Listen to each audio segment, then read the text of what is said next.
নমস্কার বন্ধুরা, কেমন আছো তোমরা সবাই? আশা করি তোমরা সবাই ভালো আছো, সুস্থ আছো। ঋতুপর্ণাস ওয়ার্ল্ডে তোমাদের সবাইকে জানাচ্ছি ওয়েলকাম। আজকে আবারও একটি রান্নার রেসিপি নিয়ে চলে এলাম। আজকে বানাবো বাঙালিদের ঐতিহ্যবাহী সেরা রেসিপি বাদাম কাতলা। তাহলে চলো রান্নাটা শুরু করি। ফার্স্টে এখানে মাছগুলো নিয়ে নিলাম। এখানে আমি নিয়েছি কাতলা মাছ, তোমরা চাইলে রুই মাছ দিয়েও করতে পারো।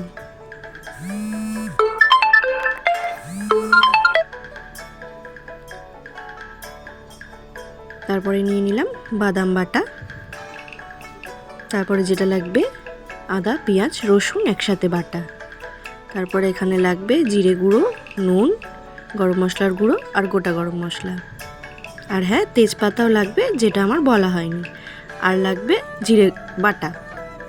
ফার্স্টে এখানে নুন দিয়ে নিলাম, একটু তেলও দিয়ে নিয়েছিলাম।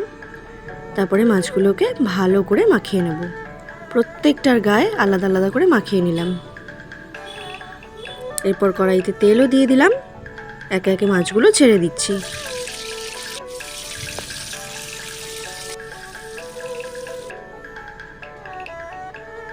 এরপরে মাছগুলোকে ভালো করে ভেজে নেব।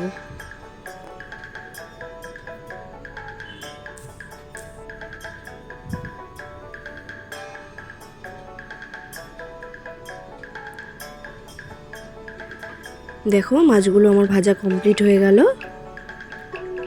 এবার ওই তেলেই ফোড়ন দিয়ে নেব। ফোড়নের জন্য দেব গোটা জিরে, তেজপাতা আর গোটা গরম মশলা।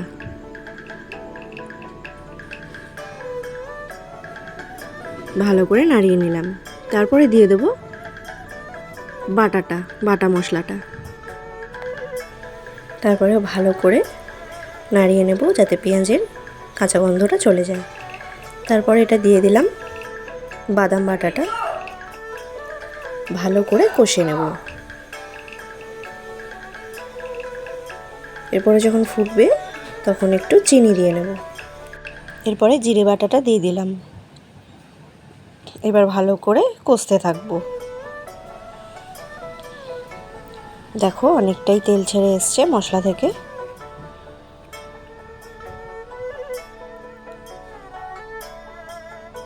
এটা কিন্তু অলমোস্ট আমার রেডি হয়ে গেছে।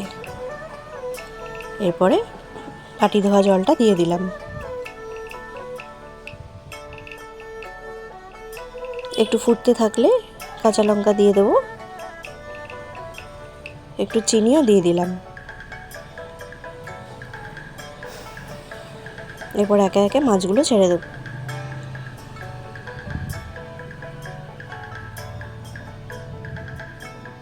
রান্নাটা আমার অলমোস্ট কমপ্লিট।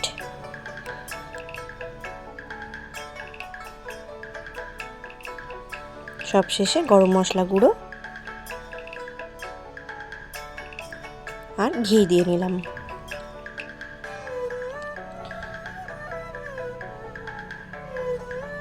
এটা একদম রেডি টু সার্ভ। একদম স্বাদে গন্ধে অতুলনীয় একটা রেসিপি, যা গরম ভাতে একদম জমে যায়। আমার রান্নাটি যদি ভালো লেগে থাকে তাহলে অবশ্যই করে একটা লাইক, কমেন্ট এবং শেয়ার করে দেবে। আর হ্যাঁ, আমার চ্যানেলটি যদি তোমাদের ভালো লেগে থাকে তাহলে অবশ্যই করে সাবস্ক্রাইব করে দেবে। আজকের মতো এখানেই শেষ করছি। পরে আবারও একটি রান্নার রেসিপি নিয়ে খুব তাড়াতাড়ি দেখা হবে। টাটা।